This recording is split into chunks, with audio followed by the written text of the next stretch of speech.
Welcome back to Hey Kentucky. Time to have a really, what I see as an important discussion, and I'm really excited to have it now.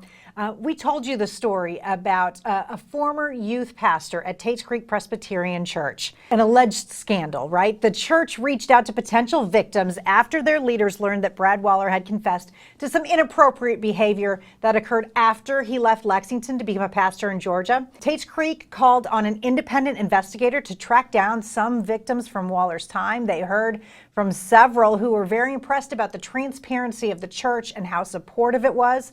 The investigation is now complete, and the senior pastor at TCPC, Robert Cunningham, joins me now to talk about this. And why I think it's so important is we've heard about sexual abuse scandals in churches for years. Yeah. Rarely do you hear about transparency. And when this first happened, first of all, thank you so much for agreeing to come in. It's an honor to be here. When this first happened, you talked about righteousness over reputation. Right. And that's still a phrase that you're using now since the investigation has come out. What does that mean to you? When a scandal like this is uncovered, any institution is faced with an initial decision, kind of a crossroads moment of, are we going to choose our reputation, choose to guard the reputation of the institution, or are we going to choose to do what's right, to fight for righteousness for those hurt? And how you make that decision in many ways becomes the defining moment of your response. And so from the very beginning, we, and I emphasize we, I'm surrounded by a great team of people. This wasn't just my decision. But from the very beginning, we were committed to saying we are going to choose righteousness, the path of righteousness, no matter what it means for our reputation. It's worth it for the victims. It's worth it to demonstrate to the watching world. So we chose what we call righteousness over reputation.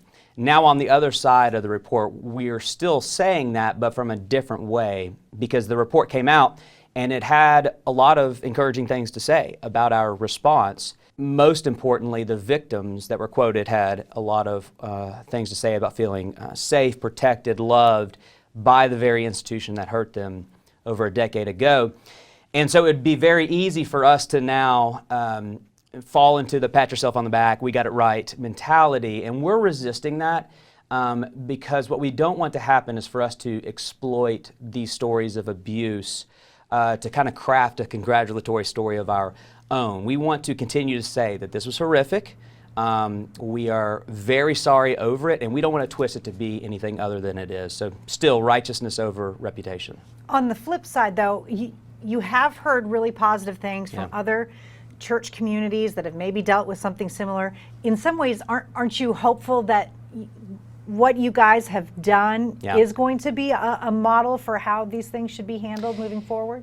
Yeah, absolutely. When we went into this, we said we want to prioritize the victims first, and then the watching world second, meaning the culture at large that is watching churches respond to this and other churches. We do want to be an example.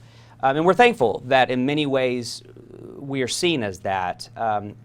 I will say that the reason we responded the way we did was because of influences from those outside of our church. We could have missed this too. We could have failed as so many churches have failed, but I learned personally from a lot of trailblazers in this world, people like Rachel Den Hollander, who was the whistleblower for the Larry Nassar atrocities and is a Christian herself and very passionate about churches getting this right. So I kind of learned from voices like that outside how they viewed this, how they encouraged churches to respond, so that when it did happen, I knew the path that we wanted to take. So I do want to get a lot of credit to people outside of our church. But that being said, I guess what I would say is that we think it's a tragedy that the attention we're getting and this being viewed as exceptional, we don't believe we've done anything exceptional. We believe we've done what churches should do, that this should be the norm, not the exception. And so one of our unique passions is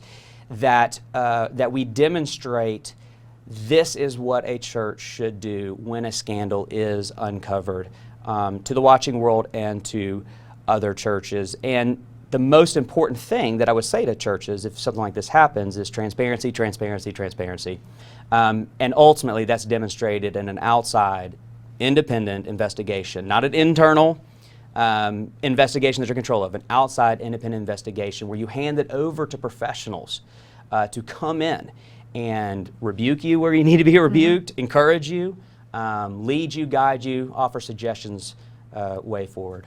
And you've already taken those recommendations from the investigator, and you've put in things into place culturally and in your church. And let me just say, Pastor, I do think it's exceptional, because it's an exception to exceptional means you don't do the norm, Right. and you didn't. Yeah. And so I think that your congregation should be very proud. You're going to be preaching a special sermon about Yeah. this next weekend. Is that right, or the weekend after? Yeah, not this Sunday, but the next. Right? Okay, Yeah. well, I'm looking forward to that. Yeah. And I appreciate you being here so much. Yeah. And for caring. Yeah. For caring about victims and for being transparent. We don't see it enough. Yeah, well, and thank you. And I do want to say thank you to Hey Kentucky, you, Chris Tomlin and Matt Jones, the way you all have covered this. And it has not been covered in a clickbait fashion. It's been covered in a way that you're joining with us and hoping for the community to see this being done well. And I do pray for the day when this is not exceptional. This is normal.